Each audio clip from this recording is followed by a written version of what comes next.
left Christianity and fundamentalist churches and religion behind, I noticed how there seems to be a very open secret in church, besides 50% of the men being gay or bi. One of the biggest open secrets is that men and the patriarchy teach women, children, girls that if you stay a virgin, you will find the perfect partner. Even though half of the women in organized Christian religions and denominations have experienced some form of coercion, manipulation, exploitation, abuse, whether it's physical, emotional, spiritual, sexual. 1 out of 2 women experience some form of abuse, and most of them remain virgins, or what we call technical virgins, until marriage. The patriarchal lie that saving yourself as a man or a woman, but especially as a woman, will make you find Mr. Right. The statistics don't lie. I looked up which orientation has the lowest satisfaction when it comes to life, relationships, sex, and just overall happiness. Which group do you think had the lowest stats of happiness?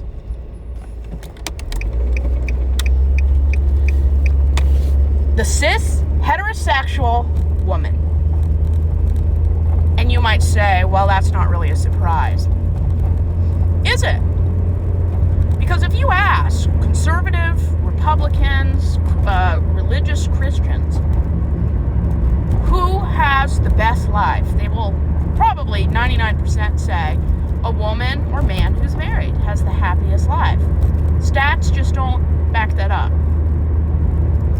And no, it was not a surprise, because I watch a lot of YouTube, TikTok, and women are always talking about what has a man done lately, and it's usually not something worth patterning your life after.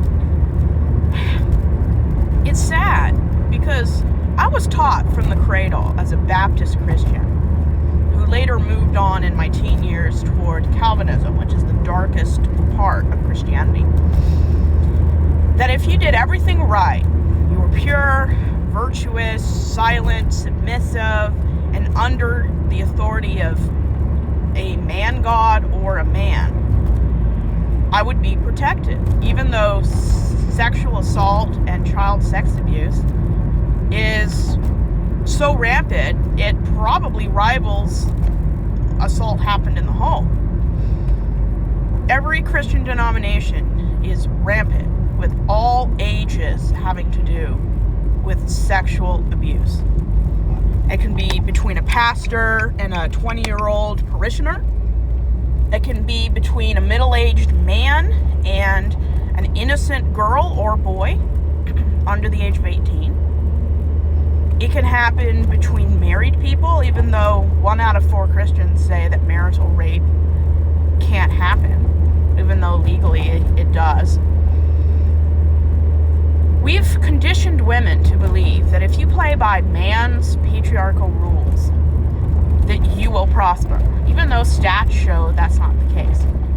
So why do religious Christian groups lie when they know that the stats don't reflect what diarrhea is coming out of their mouth? The same reason why religious extremists hanged witches.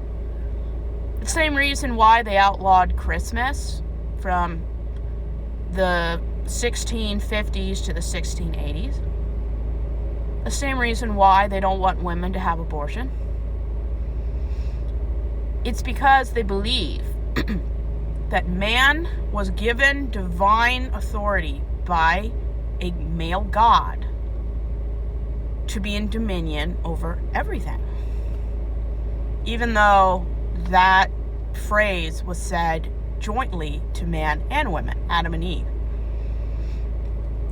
God did not say, Adam, you are the leader. He just said to Adam and Eve, rule over what you see. And there are too many cases to prove you can obey all the rules. You can do what is considered feminine, virtuous by not doing or saying certain things. You can be socially and sexually ignorant upon marriage, by choice or by the family you're in. And you can still marry a monster. And the same goes with men. They can obey the patriarchal rules, and they never receive the respect the patriarchy promised them. Because the patriarchy isn't about all men being in charge. It's about a few men being in charge, and the rest are just nobodies. That's why you always see a white person in charge 9 out of 10 times. Girls need to learn the truth before the truth lives them. Playing by man's patriarchal rules doesn't get you ahead. And if you somehow manage to get ahead, they're setting you up to be consumed, erased, or forgotten. Even women who look like Megan Fox, the epitome of sexuality and female beauty, once they hit 38 years of age, you think these women who are privileged because of beauty, looks, and Hollywood pull are going to be as respected when they hit 45 years of age? I don't think so. If you haven't lived and experienced the best career imaginable, like Meryl Streep, you will even then lose your Hollywood prowess. You think women over 45 are getting the big roles? Not really. Before 1960 or even 1970, women who reached a certain age were told to retire. Now, actors, believe it or not, act until they can no longer stand up. And even then, they'll probably find a way to make it. I mean, the guy who was in Superman, he was unfortunately paralyzed and could not continue his equestrian and filming careers in the way he wanted, but he still appeared in movies. Because men are marketable at any age. Women have a shelf life. You can keep all the rules and somehow you maintain being the hierarchy of society. But once you get to a certain age, even the most beautiful women on the planet will finally lose whatever power they have. Because if you play by man's rules, the patriarchy, you will always lose. You will never come out on top. And if you have the illusion you're on the top, it's like a Ferris wheel. As soon as you're up, you come back down. As long as women allow men to tell them what is attractive, you've screwed yourself before you even leave the gate. Back before women's rights happened in the 70s, women were taught that women didn't know what was attractive because men would tell them. And in my opinion, don't ever let a man or anyone else on the planet tell you what's attractive. Fashion, makeup, what's nice now in 10 years will no longer be nice. Be very careful who you go to for any kind of advice. Don't ever let anyone tell you what is an attractive woman. Because depending what area you are, what religious beliefs, what politics, what background you have, every country has its own view of what is feminine attractiveness. I watched a video on YouTube about this several years ago, where through AI, they created the epitome of every country's aesthetic beauty, male and female. Every country was different.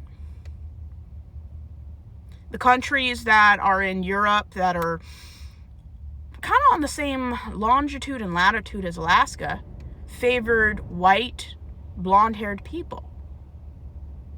America was very different from other countries. And if you look in history, what men considered attractive 100 years ago would not even be conceivable now. The idea of the hourglass figure is not as old as you might think. Women need to just stop listening to what men find attractive. I watched another video on YouTube. They chose 100 men to interview, random, different kinds of people. They would ask men what women find attractive. They came up with the result that men think women find attractive jocks, muscular types, the alpha male type.